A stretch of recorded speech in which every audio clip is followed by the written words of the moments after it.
เฮ้ยตัวเป็นยังเขาอยากเห็นหวานบ่มีทางเอาเป็นอย่างแล้วเขาบ่มีสิทธิ์ว่ามีตัวมีสิทธิ์ให้คิดฮอดเท่านั้น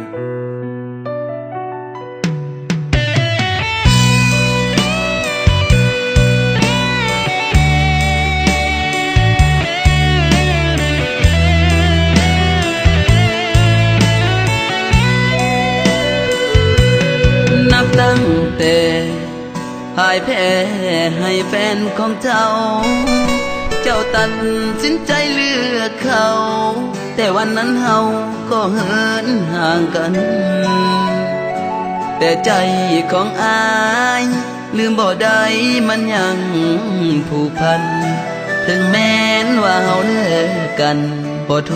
ษแจ่มจันทร์ให้ลืมบ่ได้คิดฮอดหลายหัวใจมันแสนลำบากตั้งแต่หักเฮาพัดพานานแล้วยังหนักในการเหตุใจอดีตเคยหวานต้องเจ็บปวดคิดแล้วหวั่นไหวอยากหวนคืนก็คงบ่ได้พอเจ้ายกใจให้เขาครอบครอง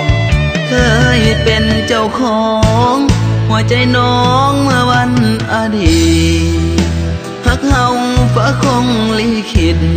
ได้เพียงสิทธิ์คิดฮอดเท่านั้นแอบเข้าสัง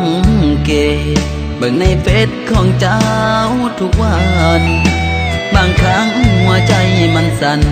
เห็นรูปเจ้านั้นถ่ายคู่กับเขาคิดฮอดบ่เศร้าถึงว่าเจ้าเป็นแฟนคนอื่นบางทีอ้ายก็ทนฝืนห้ามหัวใจบ่ให้คิดฮอด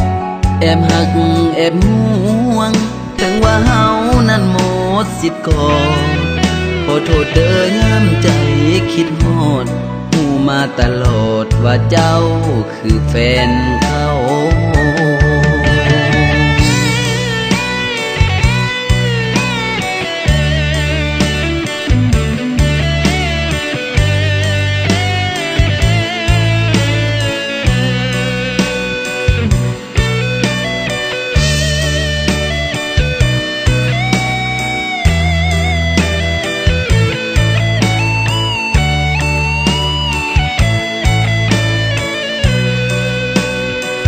เคยเป็นเจ้าขอ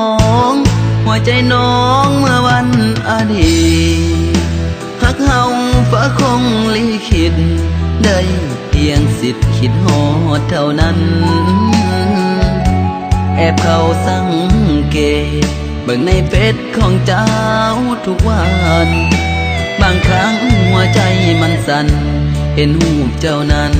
ถ่ายคู่กับเขาคิดฮอดบ่เศร้าถึงว่าเจ้าเป็นแฟนคนอื่นบางทีอ้ายก็ทนฝืนห้ามหัวใจบ่ให้คิดฮอดแอบหักแอบห่วงถึงว่าเฮานั้นหมดสิทธิ์ก่อนขอโทษเด้อยามใจคิดฮอดหูมาตลอดว่าเจ้าคือแฟนเขากะหูดีอ้ายมันแฟนเก่าได้หูข่าวอ้ายก็ดีใจ